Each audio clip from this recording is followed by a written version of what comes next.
தசைகள் வந்து எப்படி நம்ம பாதுகாக்கணும்? முதுமையில் ஒரு பகுதி வந்து தசைகளோட 10 கிலோமீட்டர் நடப்பேன் சார் அப்படின்னுவாங்க.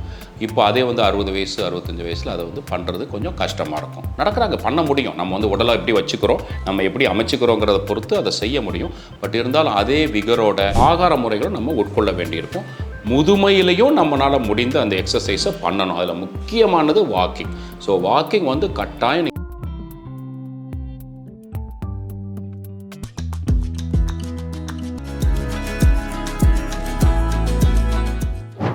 பூங்காற்று நேயர்களுக்கு வணக்கம். நான் டாக்டர் இளங்கோவன் பேசுகிறேன். நம்ம ஏற்கனவே நம்ம வந்து எலும்பு பாதுகாப்பு எப்படி, அதே மாதிரி மூட்டை பாதுகாக்கிறது எப்படி, எலும்பு ப்ராப்ளம் ஆஸ்டியோபோரோசிஸ் இருந்தால் அது நம்ம என்ன பண்ணலாம், என்ன பண்ணக்கூடாது அப்படிங்கிறது நான் ஓரளவுக்கு சொல்லியிருந்தேன். இன்றைக்கி வந்து தசைகள் வந்து எப்படி நம்ம பாதுகாக்கணும். முதுமையில் ஒரு பகுதி வந்து தசைகளோட பலன் வந்து இழக்கும். அதாவது பலன் குறைஞ்சு போகிறதுக்கான வாய்ப்புகள் உண்டு. அது வந்து முதுமையில் அது வந்து ஏற்படக்கூடிய ஒரு மாற்றம். அது அது கட்டாயமாக அது எல்லாருக்குமே அந்த முதுமையை அனுபவிக்கிறவங்களுக்கு அது தெரியும். நம்மளுடைய முன்னாடி செஞ்ச அதே வேலையை நம்மளால் இன்றைக்கி செய்ய முடியாது.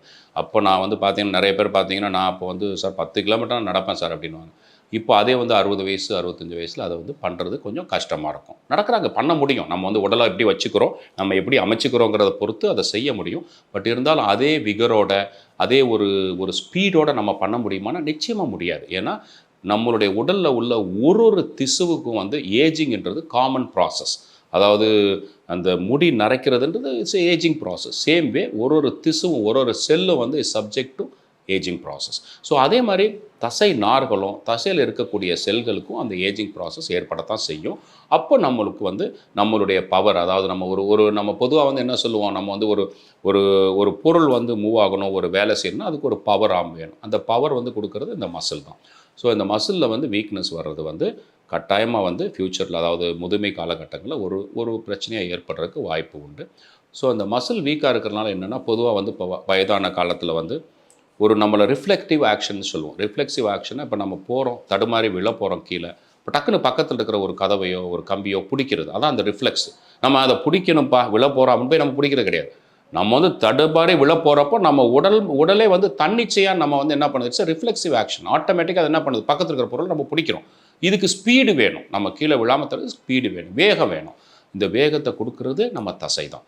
ஸோ அப்போ தசையை நம்ம பாதுகாப்பாக நம்ம ஓரளவுக்காவது ஸ்ட்ராங்காக நம்ம வச்சுக்கிட்டா தான் நம்ம முதுமையில் வந்து நமக்கு வந்து, ஏன்னா கீழே விழுறது அப்படிங்கிறது வந்து எல்லாருக்கும் நடக்கக்கூடிய ஒரு விஷயம். முதுமையில் இன்னும் அதிகமாக இருக்கும். ஏன்னா கண் பார்வையில் கோளாறு ஏற்படுறதுக்கு வாய்ப்புகள் உண்டு.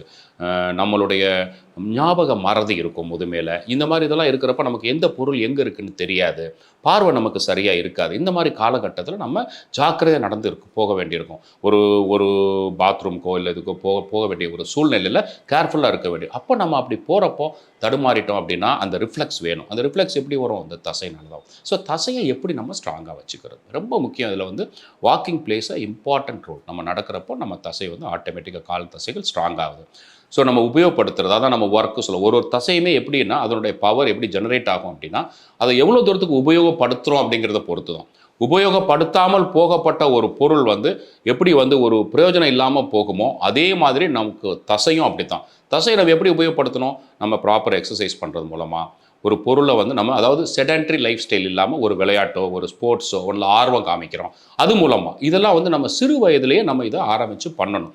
அதனால தான் இப்போயும் வந்து ஸ்போர்ட்ஸ் ஆக்டிவிட்டீஸு இல்லை மற்ற இந்த மாதிரி ஒரு வாக்கிங்கோ இல்லை மற்ற எக்ஸசைஸ் ஒர்க் அவுட் இந்த மாதிரி ஆக்டிவிட்டீஸ் ஓரளவுக்கு பண்ணுறவங்க பார்த்தீங்கன்னா ஈவன் அரௌண்ட் 60-70 அவங்களோட ஆக்ஷன், அவங்களோட ஒர்க் வந்து நல்லாயிருக்கும். அவங்களோட கொஞ்சம் பெட்டர் ரிஃப்ளெக்ஸஸ் காமிக்க முடியும். ஸோ இதுக்கு காரணம் அந்த தசை தான். ஸோ தசையை நம்ம இம்ப்ரூவ் பண்ணுறதுக்கான ஆகாரமும் நம்ம உட்கொள்ள வேண்டியிருக்கும். புரோட்டீன் தான் பேஸ். தசைக்கு வந்து தேவை வந்து புரோட்டீன்.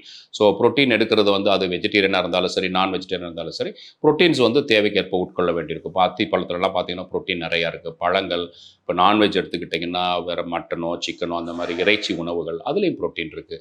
இதெல்லாம் நம்ம ஓரளவுக்கு, நான் இதுக்காக அது நிறையா சாப்பிடணும்னு சொல்ல, அது ஓரளவுக்கு தேவைக்கு ஏற்ப அதை நம்ம சாப்பிட்றது மூலமாக நம்ம தசை நார்களை நம்ம வளப்படுத்திக்க முடியும், அதை நம்ம ஸ்ட்ரென்தன் பண்ணிக்க முடியும். ஸோ இதை வந்து நம்ம வந்து நம்மளுடைய உணவு பழக்கங்கள் நம்ம ஏற்படுத்திக்கணும். அதனால தான் எப்பயுமே என்ன சொல்கிறோம், 2 விஷயம். அந்த எக்ஸசைஸ் வந்து முதுமையில் எக்ஸசைஸ் கிடையாது, எத்தனை வயசானாலும் நம்ம எக்ஸசைஸ் பண்ணலாம். நம்ம வந்து நம்ம உடல் வாக்கு ஏற்ற மாதிரி நம்ம எக்ஸசைஸ் பண்ணிக்க முடியும். தசை நார்களை நம்ம வந்து உபயோகப்படுத்திக்க முடியும். ஸோ இது வந்து ரொம்ப ரொம்ப இம்பார்ட்டன்ட். முடிமையில் ஒரு முக்கியமான விஷயம் பார்த்தீங்கன்னா, நம்ம இந்த ஸ்ட்ரோக்குன்னு சொல்லுவோம், கேள்விப்பட்டிருப்பீங்க. ஸ்ட்ரோக்குன்னு சொல்கிறது வந்து இந்த ஹெமிப்ளீஜியா, அதை பக்கவாதம் அப்படின்லாம் சொல்லுவோம். பக்கவாதத்தில் மெயினாக அவங்களுக்கு இப்போ ஏற்படக்கூடிய பிரச்சனை என்ன? எலும்பில் கிடையாது, தசையில். ஸோ அந்த தசையில் வந்து அது நீங்கள் அது பார்த்தீங்கன்னா, அவங்க நடக்கிறதுக்கு கஷ்டப்படுறது, மற்ற விஷயத்தில் பார்த்தீங்கன்னா, அந்த தசையில் பவர் இல்லாதனால அவ்வளோ பிரச்சனைகள் அவங்க சந்திக்க வேண்டியிருக்குது. பட் அதுக்கான ஒரு இப்போல்லாம் அதுக்கான வசதி முறைகள், அதுக்கான வைத்திய முறைகள் வந்துருச்சு, அது வேற. பட் இருந்தாலும் அந்த தசையோட இம்பார்ட்டன்ஸை அது நமக்கு காமிக்குது. தசை இருந்தால் தான் நம்ம வந்து முதுமையிலும் ஒரு வளமான வாழ்வு, ஒரு சந்தோஷமான ஒரு வாழ்வை நம்மளால் ஏற்படுத்திக்க முடியும். அதுக்கு நல்ல ஆகாரம் உட்கொள்கிறது, இளமையில் நம்ம வந்து அதுக்கான எக்ஸசைஸ், தேவையான உடற்பயிற்சி முறைகளை வந்து அளவோடு செய்கிறது, இதெல்லாம் ரொம்ப ரொம்ப இம்பார்ட்டண்ட்டு. ஸோ இதை வந்து நம்ம வந்து அதே மாதிரி ஆகார முறைகளும் நம்ம உட்கொள்ள வேண்டியிருக்கும். முதுமையிலையும் நம்மளால் முடிந்த அந்த எக்ஸசைஸை பண்ணணும். அதில் முக்கியமானது வாக்கிங். ஸோ வாக்கிங் வந்து கட்டாயம் நீங்கள் போகிற மாதிரி பார்த்துக்கோங்க. வாக்கிங் நீங்கள் அப்போ வந்து அரை மணி நேரம் போயிருக்கீங்களா, இல்லை 1 மணி நேரம் போயிருக்கீங்களா, இப்போ அதுக்கு ஏற்ற மாதிரி உங்களால் முடிஞ்ச அளவுக்கு 15 மினிட்ஸோ 20 மினிட்ஸோ walking and jogging is very very important to strengthen your muscles. சரியா? Okay, thank you. பூங்காற்று இது நாளைய நல்வாழ்விற்கான வழிகாட்டி.